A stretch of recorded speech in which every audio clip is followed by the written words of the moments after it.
जय जगन्नाथ बंधुगण आपण मानकु मोर ही चैनल रे स्वागत। आपणकर जदि कुंभ राशि होइथाए ताहले एही भिडियोटी आपणको पाई। कुंभ राशि रो व्यक्ति विशेषंक जीवन एही मास ठारू बदलिबाकू जाउअछि, कारण ग्रह नक्षत्र मानकर चलन रे गोटे बहुत बड़ परिवर्तन हेबाकू जाउअछि, जहा द्वारा एमानंकर जीवन रे चलिथिबा समस्त दुख कष्ट एवं समस्यार अंत हेबाकू जाउअछि।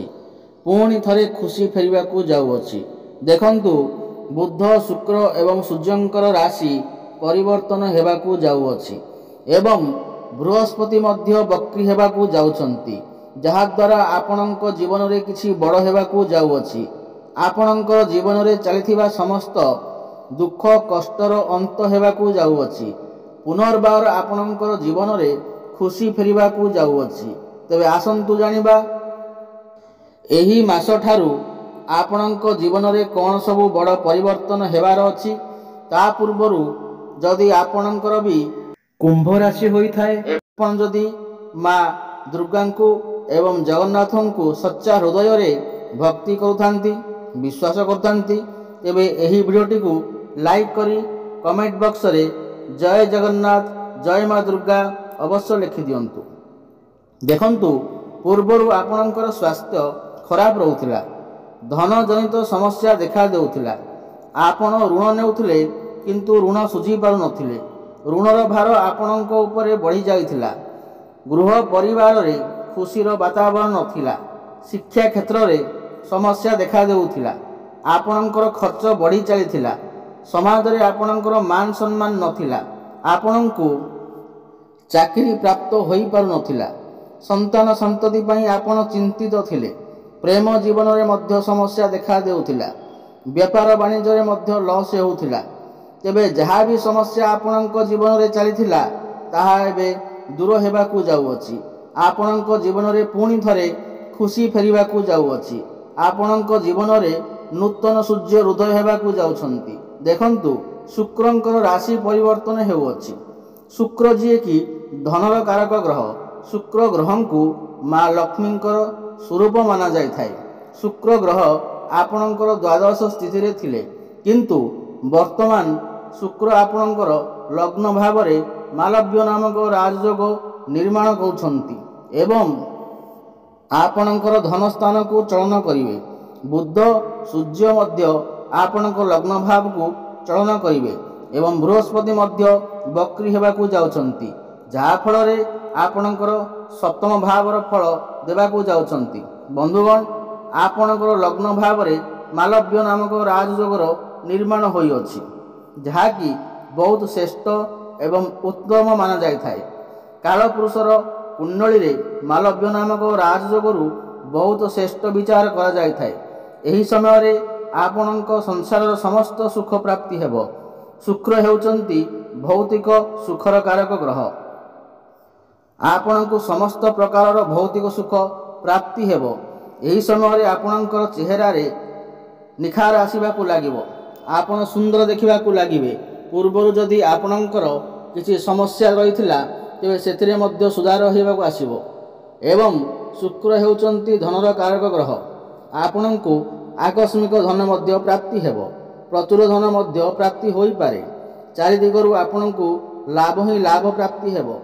एही समय रे आपण कौनसी जानवाहन भूमि अथवा जमी प्रॉपर्टी इत्यादि किनिबा पई मन बळाई पारंती। प्रेम जीवन पई एही समय अत्यंत शुभ अटे। एही मास ठारू आपणकर प्रेम जीवन रे सुख फेरी आसीबो। पूर्वरु जदि आपणकर प्रेम जीवन रे किछि समस्या लागि रहिथिला सेथिरे मध्य सुधार आसीबो। आपण दुई जनक मध्य रे भल पाइबा बढ़िबो। आपण एही समय रे बहुत इमोशनल रहिबे, बहुत रोमांटिक स्वभावर देखा जिवे। आपण आपणकर पार्टनर को सहित कौनसी स्थान को बुलिबाकू जाई पारंती, काहेकि ना भ्रमण सुख मध्य आपणकू प्राप्ति हेबो एवं शुक्र एठारे बसी आपणकर सप्तम भाव को देखुचंती एवं देवगुरु बृहस्पति मध्य वक्री होई करी आपणकर सप्तम भावर फल देवे। एही समय रे आपणकर विवाह होई पारे। जो मानकर विवाह होई पार नथिला सेमाने ବହୁତ ଅଧିକ ଚିନ୍ତାରେ ଥିଲେ ତ ସେମାନଙ୍କର ବିବାହ ଯୋଗ ମଧ୍ୟ ଖୋଲିଯିବ। ବିବାହ ପ୍ରସ୍ତାବ ଘରକୁ ଆସିପାରେ ଏବଂ ଫାଇନାଲ ମଧ୍ୟ ହୋଇପାରେ ଏବଂ ଆପଣଙ୍କର ଭଲ ପାଇବା ବିବାହର ରୂପ ମଧ୍ୟ ନେଇପାରେ। ଏବଂ ସପ୍ତମ ଭାବ ଡେଲି ଇନକମର ଭାବ ହୋଇଥାଏ, ବେପାର ବାଣିଜ୍ୟର ଭାବ ହୋଇଥାଏ, ବୈବାହିକ ଜୀବନରେ ଭାବ ହୋଇଥାଏ। ତ ଏହି ସମୟରେ ଆପଣଙ୍କର ଡେଲି ଇନକମ୍ ବଢ଼ିପାରେ। ବେପାର ବାଣିଜ୍ୟ କ୍ଷେତ୍ରରେ ଆପଣ ବହୁତ ଅଧିକ ଉନ୍ନତି କରିବେ। ଆପଣ କୌଣସି ନୂତନ ବେପାର ମଧ୍ୟ ଆରମ୍ଭ କରିପାରନ୍ତି। ବେପାର କ୍ଷେତ୍ରରେ ଆପଣଙ୍କର ଗ୍ରାହକ ବଢ଼ିପାରନ୍ତି। ଡେଲି ଇନକମ୍ରେ ବୃଦ୍ଧି ଆସିବ। ଆପଣ ପଇସା କିଛି ରୋଜଗାର କରିପାରିବେ, ସଞ୍ଚୟ ମଧ୍ୟ କରିପାରିବେ। ବୈବାହିକ ଜୀବନରେ ମଧ୍ୟ ଖୁସି ଫେରି ଆସିବ। ବୈବାହିକ ଜୀବନ ଯଦି କିଛି ସମସ୍ୟା ଚାଲୁଥିଲା ତେବେ ସେଥିରେ ମଧ୍ୟ ସୁଧାର ଆସିବ। ମଧୁର ସମ୍ପର୍କ ସ୍ଥାପନ ହେବ। ଆପଣ ଦୁଇ ଜଣ ମିଶି କିଛି ଫ୍ୟାମିଲି ପ୍ଲାନିଂ କରିପାରନ୍ତି ଏବଂ ଯେଉଁମାନେ ସନ୍ତାନର କାମନା ରଖୁଥିଲେ ତ ସେମାନଙ୍କୁ ମଧ୍ୟ ସନ୍ତାନ ସୁଖ ମଧ୍ୟ ପ୍ରାପ୍ତି ହୋଇପାରେ। ଆପଣ ଦୁଇ ଜଣଙ୍କ ମଧ୍ୟରେ ତାଳମେଳ ଭଲ ରହିବ। ଆପଣଙ୍କର ଲାଇଫ୍ ପାର୍ଟନରଙ୍କର କ୍ୟାରିୟରରେ ମଧ୍ୟ ଗ୍ରୋଥ ଆସିବ। ସମାଜରେ ଆପଣଙ୍କୁ ମାନ ସମ୍ମାନ ପ୍ରାପ୍ତି ହେବ ଏବଂ ଏହାପରେ ଶୁକ୍ର ଆପଣଙ୍କର ଦ୍ୱିତୀୟ ଭାବ ଧନ ଭାବକୁ ଚଳନ କରିବେ ଏବଂ ବୃହସ୍ପତି ଶୁକ୍ରଙ୍କୁ ଦେଖିବେ। ତ ଧନ ପାଇଁ ଏହି ମାସଟି ଅତ୍ୟନ୍ତ ଶୁଭ ଅଟେ। ଏହି ମାସଠାରୁ ଆପଣଙ୍କୁ ଆକସ୍ମିକ ଧନ ପ୍ରାପ୍ତି ହେବ। ଚାରିଦିଗରୁ ଲାଭ ପ୍ରାପ୍ତି ହେବ। ପାରିବାରିକ ସୁଖ ପ୍ରାପ୍ତି ହେବ। ଘର ପରିବାରରେ ଆପଣଙ୍କୁ ମାନ ସମ୍ମାନ ପ୍ରାପ୍ତି ହେବ। ଶନି ଆପଣଙ୍କର ପଞ୍ଚମ ଭାବରେ ବସି ଲାଭ ଭାବକୁ ଦେଖୁଛନ୍ତି, ଏକାଦଶ ଭାବକୁ ଦେଖୁଛନ୍ତି। ତ ଆପଣଙ୍କୁ ଲାଭ ପ୍ରାପ୍ତି ହେବ। ଆପଣଙ୍କର ଗୋଟିଏ କୌଣସି ବଡ଼ ଇଚ୍ଛା ପୂର୍ଣ୍ଣ ହୋଇପାରେ। ବିଦ୍ୟାର୍ଥୀମାନଙ୍କ ପାଇଁ ଏହି ମାସଠାରୁ ସମୟ ଅତ୍ୟନ୍ତ ଶୁଭ ଅଟେ। ସେମାନେ ସେମାନଙ୍କର ଶିକ୍ଷା କ୍ଷେତ୍ରରେ ବହୁତ ଉନ୍ନତି କରିବେ। ଏହି ମାସଠାରୁ ଯଦି ଆପଣଙ୍କର କିଛି ପରୀକ୍ଷା ଥାଏ ତେବେ ସେଥିରେ ଆପଣ ନିଶ୍ଚୟ ଉନ୍ନତି କରିବେ। ଆପଣ କୌଣସି ଉଚ୍ଚଶିକ୍ଷା କରିବା ପାଇଁ ବାହାରକୁ ଯାଇପାରନ୍ତି କିମ୍ବା କୌଣସି ସ୍ଥାନରେ ଆଡ଼ମିସନ୍ ନେଇପାରନ୍ତି ଅଥବା କୌଣସି ଫର୍ମ ଫିଲ୍ଅପ୍ ମଧ୍ୟ କରିପାରନ୍ତି। ଶୁଭଫଳ ପ୍ରାପ୍ତି ହେବ। ଆପଣଙ୍କର ମନ ପାଠପଢ଼ାରେ ଲାଗିବ। ଆପଣଙ୍କ ଜ୍ଞାନ ବଢ଼ିବ ଏବଂ ବୁଦ୍ଧି ବଢ଼ିବ। ଜ୍ଞାନ ଏବଂ ବୁଦ୍ଧି ବଳରେ ଆପଣ ବହୁତ ଉନ୍ନତି କରିବେ।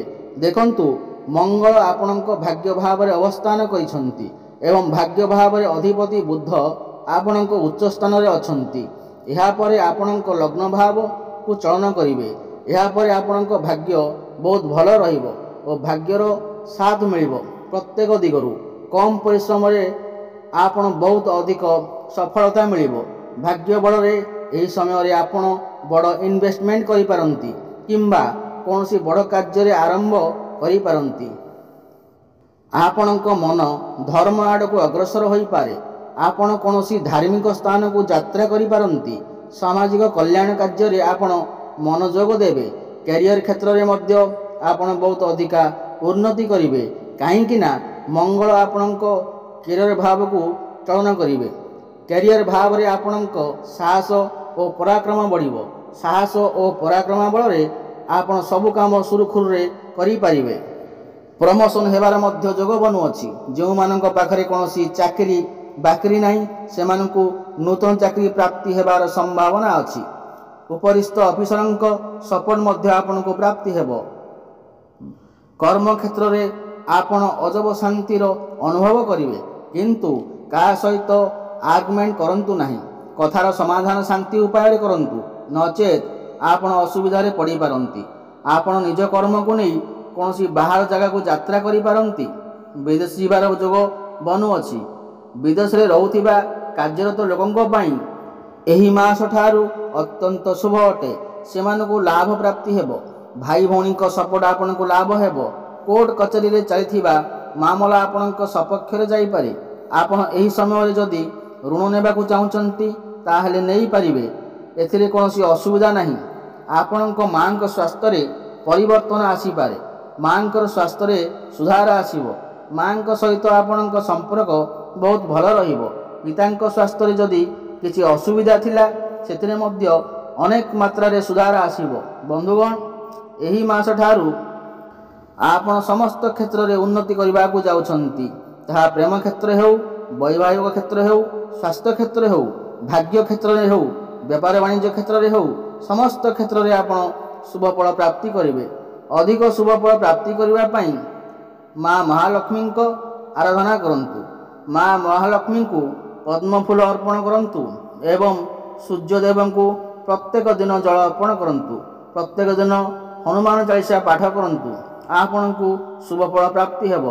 ଯଦି ଆପଣଙ୍କୁ ମୋର ଏହି ଭିଡ଼ିଓଟି ଭଲ ଲାଗେ ତାହେଲେ ଭିଡ଼ିଓଟିକୁ ଲାଇକ୍ କରନ୍ତୁ ଏବଂ ଚ୍ୟାନେଲଟିକୁ ସବସ୍କ୍ରାଇବ୍ କରନ୍ତୁ। ଜୟ ଜଗନ୍ନାଥ। ପୁଣି ଦେଖା ହେବ ଆଗାମୀ ଭିଡ଼ିଓରେ। ରହୁଛି, ଧନ୍ୟବାଦ।